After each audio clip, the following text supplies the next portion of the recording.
नेता आज medical college और उनके बड़े बड़े नर्सिंग होम हैं, तो क्या लग रहा है इस पर सरकार कार्रवाई करेगी? देखिए, सर्वप्रथम जरूरी है जितने भी सरकारी हॉस्पिटल हैं, ठीक है, उसको तुरंत इन्वेस्टिगेशन करके उसको सुचारू ढंग से चलाने के लिए, और कहीं ना कहीं से इन लोगों को संरक्षण प्राप्त है जो ये दुकान खुलने का और बंद होने का हो रहा है। आज बंद किए, 2 दिन के बाद खोल दी, बहुत सारा एग्जाम्पल है, हम आपको कागज दे देंगे, ठीक है। तो संरक्षण तो प्राप्त है, अब किसका संरक्षण प्राप्त है और किन किन का संरक्षण प्राप्त है उसको वैसे बोल पाना बड़ा मुश्किल है, लेकिन समझिए बहुत लोगों का संरक्षण प्राप्त है। ऐसा भी मुद्दा सामने बाबूबरही प्रखंड के बरहारा गांव के अतिरिक्त स्वास्थ्य केंद्र जो जर्जर हो चुका है, वहां पर में विधि व्यवस्था की कमी है, औषधि की कमी है और डॉक्टर की कमी है।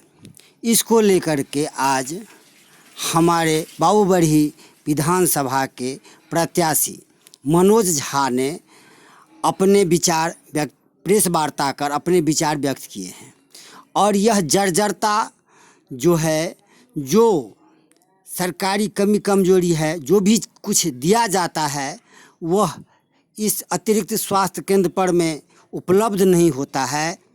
इस सारे तथ्यों को आज मनोज झा ने उजागर किए हैं, प्रेस वार्ता बुलाए हैं, और इसके अलावा जो यहाँ पर में व्यवस्था ठीक नहीं होने के कारण, सरकारी हॉस्पिटल हो या ठीक व्यवस्था ठीक नहीं होने के कारण जो बिल्कुल से व्याप्त है प्राइवेट हॉस्पिटल्स स्वास्थ्य किस तरह से लूट साफ कर रहा है, उसका हॉस्पिटल संचालक हैं वह सरकारी आमजनों को लूट रहे हैं। इसी पर आज वार्ता है। मैं राजनगर लैब के लिए सतीश कुमार लाल, आप सभी लोगों को धन्यवाद। रहा है कि जब वो मर जाते हैं उसके बाद भी वेंटिलेटर लगा के उनसे पैसा वसूलने का काम किया जाता है। तो यह जो अपराध हो रहा है, इस अपराध को अगर रोका नहीं गया तो यह बिल्कुल मधुबनी जिला स्वास्थ्य व्यवस्था के लिए तो सबसे गंदा अभी माना ही जा रहा है। लोग किसी भी बीमारी में, हार्ट अटैक तक की बीमारी में वो डरेंगे यहाँ के हॉस्पिटल आने से। वो सीधा सोचेंगे कि हम मधुबनी से बाहर ही जाके इलाज कराएं और रास्ते में उनकी मृत्यु हो सकती है। मतलब मेरे कहने का यह मतलब है, मौत के खौफ से भी ज़्यादा खौफ जो है ये सरकारी हॉस्पिटल में आने पे आम आदमी को हो रहा है। और जिस स्वास्थ्य केंद्र पे अभी हम उपस्थित हैं, ये बाबूबरही जो प्रखंड है उसका एडिशनल स्वास्थ्य केंद्र है। एडिशनल स्वास्थ्य केंद्र कहने का मतलब यह है कि बाबूबरही में एक मेन स्वास्थ्य केंद्र है, उसके बाद इसको एडिशनल स्वास्थ्य केंद्र कहते हैं। बरहारा में है आप? हाँ, अभी हम बरहारा में हैं, तो ये एडिशनल स्वास्थ्य केंद्र बरहारा में हम हैं। और जो एडिशनल स्वास्थ्य केंद्र बरहारा में जो कागजी रूप से दिखाया जा रहा है वो बिल्कुल ही मतलब कि हो नहीं रहा है, असत्य है। कागज में दिखाया जाता है डेली डॉक्टर आते हैं, कागज में दिखाया जाता है डेली जो है वो मेडिसिन का वितरण होता है, लोगों का सुचारू ढंग से इलाज होता है। बहरहाल यह स्थिति, इस हॉस्पिटल के पास इतना जमीन है कि जो बाबूबरही प्रखंड हॉस्पिटल है उससे कहीं ज़्यादा जमीन इस हॉस्पिटल के पास है, और यह बहुत ही घनी आबादी के गांवों को जोड़ता है। एक साइड यहाँ बसा है, दूसरा गढ़ी नवटोल है, बरदाहा है, बरदाही है, बरहारा है। तो जब कोई घटना घटती है किसी के साथ और हॉस्पिटल का जरूरत पड़ता है तो नज़दीकी हॉस्पिटल में वो जाने के लिए चाहते हैं। तो इस हॉस्पिटल में अगर मान लीजिए कि रात में कोई जो डिलीवरी पेशेंट है उसका डिलीवरी होना है, तो इस हॉस्पिटल में आके उसको वापस जाना पड़ेगा, उसका यहाँ पे डिलीवरी नहीं होगा। तो सरकार को मैं सबसे पहले यह कहना चाहता हूँ कि घनी आबादी के क्षेत्र में यह हॉस्पिटल है और यह जो अत्याचार हो रहा है बाबूबरही के साथ, इस अत्याचार को वो बंद करें। जो यहाँ पे व्यवस्था है, सबसे पहले उस सरकारी व्यवस्था जो दिए हुए हैं उसको वो सुचारू ढंग से तुरंत चालू करने का काम करें। इसके बाद इसका जीर्णोद्धार करें। इसके काफ़ी ज़मीन है और यहाँ पे एम्बुलेंस की व्यवस्था, इसका जीर्णोद्धार करें कि गांव के जो आम लोग हैं, जो गरीब लोग हैं, जो इस पे आश्रित हैं, वो इसका फ़ायदा उठा सकें। तो इस अपराध को बंद करें। नहीं अगर इसको सुचारू ढंग से चालू किया गया तो फिर बाबूबरही में जो है तो बहुत ही बड़ा एक आंदोलन किया जाएगा, जन सैलाब उमड़ेगा। तब सरकार को अपनी गलती पे पछतावा होगी कि वाकई रूप से हमारे पदाधिकारियों ने गलत किया है।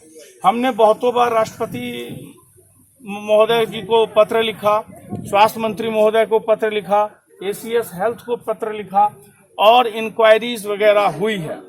सिविल सर्जन जो अभी मधुबनी के हैं वो क्या ये खेल खेल रहे हैं भाई, उनका हमको ये समझ में नहीं आ रहा है। जो प्राइवेट कहीं फर्जी नर्सिंग होम चल रहा है या प्राइवेट में कोई भ्रष्टाचार चल रहा है उसको वो बंद कर देते हैं, फिर जाके उसको खोल देते हैं।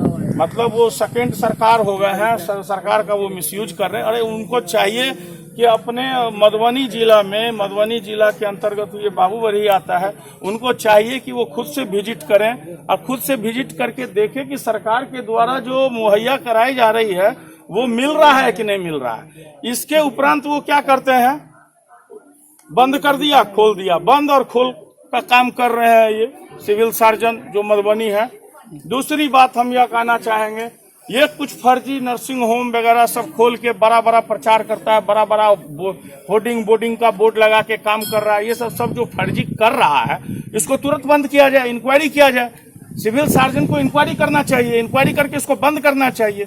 जो स्वास्थ्य के साथ अपराध हो रहा है, जो कोई रोग से बिलख रहा है, मर रहा है, उसको तुरंत उपचार चाहिए। उसके साथ जो कोई अपराध करता है उसको तो किसी भी तरीके से क्षम्य करने योग्य है ही नहीं। जब हम आपको अभी बताएंगे, कुछ दिन पहले नवजीवन हॉस्पिटल पे जिस तरह की घटना हुई वो लिखित रूप में सामने आई। खुद सिविल सर्जन ने कहा इसने गलत किया है। ओटी का नोटबुक मांगा गया, डॉक्टर आते हैं जाते हैं, उसका रिकॉर्ड मांगा गया। आज पेशेंट जीवित है तो आपने 50,000 या 25,000 फाइन लगा दिया। वो पेशेंट अगर मर गया होता या वो महिला पेशेंट जिसके साथ नग्न अवस्था में रखा गया अगर उसको कुछ हो जाता तो क्या ये 50 और 25,000 फाइन करके छोड़ते? तब क्या ये अपराध बदल जाता? तो मैं यह सिविल सर्जन को भी कहना चाहूंगा कि इस तरह का एक्शन लेने से वो बाज आ जाएं और प्रॉपर एक्शन लें जिससे कि ये स्थिति यहाँ पे सुधर जाए। और अगर पब्लिक उतर जाएगी तो ये मधुबनी जिला है, सिविल सर्जन जी तो चले जाएंगे यहाँ से, उनको तो सरकार हटा देगी ही। ये मधुबनी जिला है, क्योंकि जब अन्याय का अंत हो जाता है, जब भ्रष्टाचार अपनी प्रकाष्ठा को पार कर जाती है, तब यह मिथिलांचल धरती का जो आम युवक है, आम लोग हैं, आम जनता है, रोड पे उतर के अपनी ताकत को दिखा दी है और सरकार को जो है वो झुका के रख दिया है। तो सरकार के तरफ हमारा सीधा निशाना अभी नहीं होके मेरा पहला निशाना सिविल सर्जन है। और मैं इस बात को सरकार तक पहुंचाऊंगा कि आखिर मधुबनी जिला में बाबूबरही के साथ इतना बड़ा अन्याय क्यों? अगर सरकारी रजिस्टर में डॉक्टर के आने का मेंटेन हो रहा है, दवाई खर्चे का मेंटेन हो रहा है, तो वह आम लोगों को क्यों नहीं मिल रहा है? और सिविल सर्जन खुद इसकी जांच क्यों नहीं करते हैं और आम लोगों के बीच में जाके रिव्यू रिपोर्ट क्यों नहीं लिया जाता है? क्या गरीब आदमी शोषण के लिए ही बना है? शोषित ही करते रहिएगा। वो मर गया तो उसको कोई पूछने वाला नहीं है। तो मैं इस चीज का बिल्कुल विरोध करता हूं और हम बाबूबरही के साथ हैं, बाबूबरही के गरीब लोगों के साथ हैं, उनके जनता उसके साथ हमेशा खड़े हैं। और मैं यहाँ से एक बात यह पहुंचाना चाहता हूं कि इस तरह का अपराध को अब बंद कर दिया जाए। जो अपराधी हैं उनके लिए बहुत अच्छा रहेगा। अपराधी सिर्फ वो नहीं होता जो गोली और बंदूक लेके निकलता है, जो कलम लेके अपराध कर रहा है वो भी अपराधी होता है। आप MBBS हो गए, आप MD हो गए, आपने बड़ी बड़ी डिग्रियां ले ली, अमेरिका तक जाके आपने डिग्रियां ले ली और गांव में यहाँ पे आके अत्याचार कर रहे हैं आप। तो ये पढ़ा लिखा जो अपराधी है वो बड़ा अपराधी है। कोरोना काल में, लॉकडाउन में, जहां डॉक्टरों ने अपनी जान को गंवा के लोगों को बचाया है, वहीं आज जब स्थिति सामान्य है तो आज अभी मैक्सिमम डॉक्टर्स, प्राइवेट हॉस्पिटल्स को जो है संरक्षण प्राप्त है, संरक्षण प्राप्त है और ये अपना मनमानी कर रहे हैं। तो इस चीज को बंद किया जाए, सरकारी हॉस्पिटल को अच्छे से चलाया जाए कि प्राइवेट हॉस्पिटल की उसको जरूरत ना पड़े और प्राइवेट हॉस्पिटल जो अच्छा है उसको अच्छा रिवार्ड दिया जाए, जो गलत है उसको तत्काल बंद किया जाए। अच्छा मोनू जी ये बताइए